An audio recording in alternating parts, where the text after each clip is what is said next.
Aplicar a decisão da revisão da vida toda. E passo ao voto. Farei uma síntese do voto.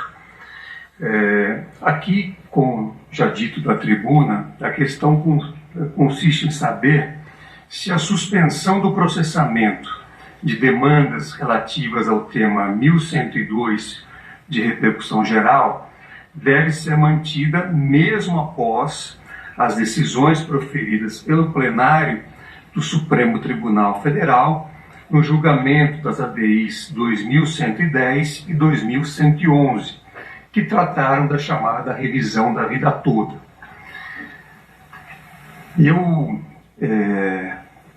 já proferi algumas decisões no sentido de manter a suspensão das ações na forma que havia sido estabelecida no tema 1102 da relatoria do eminente ministro Alexandre de Moraes.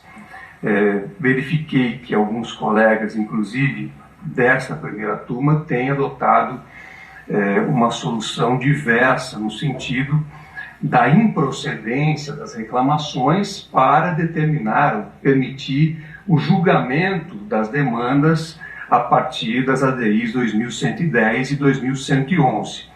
E estou evoluindo a minha compreensão para manifestar o entendimento de que a partir do julgamento dessas ADIs, como eu disse, que trataram da revisão da vida toda, em 2024, houve a superação da tese do tema 1102 de repercussão geral, restabelecendo-se a compreensão manifestada desde o ano 2000, quando fora indeferido o pedido de liminar nas mencionadas ações diretas de inconstitucionalidade.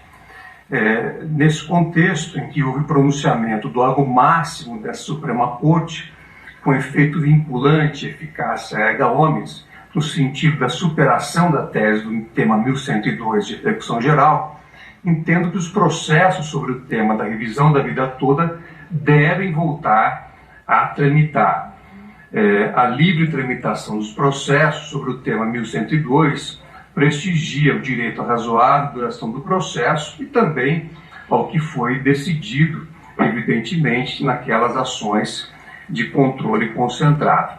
Então, a partir dessa compreensão, revejo o posicionamento anterior para alinhar o meu entendimento ao manifestado pela maioria dos ministros do Supremo Tribunal Federal para julgar improcedente esta reclamação. Em consequência, fica prejudicado o exame do pedido liminar.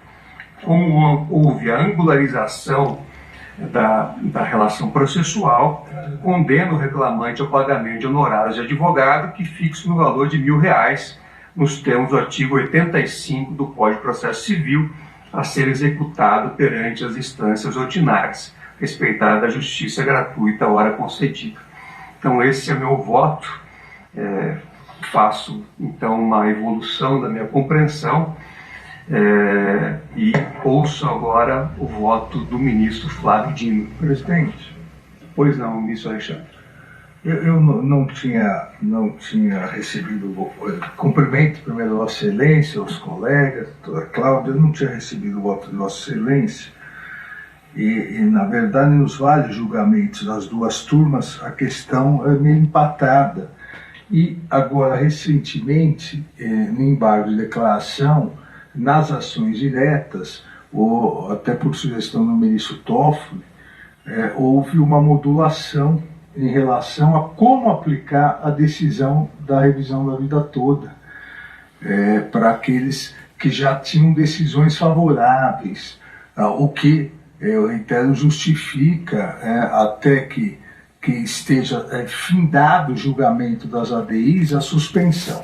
Então eu antecipo, independentemente do voto do eminente ministro Flávio Dino, que eu pedirei vista nessa reclamação.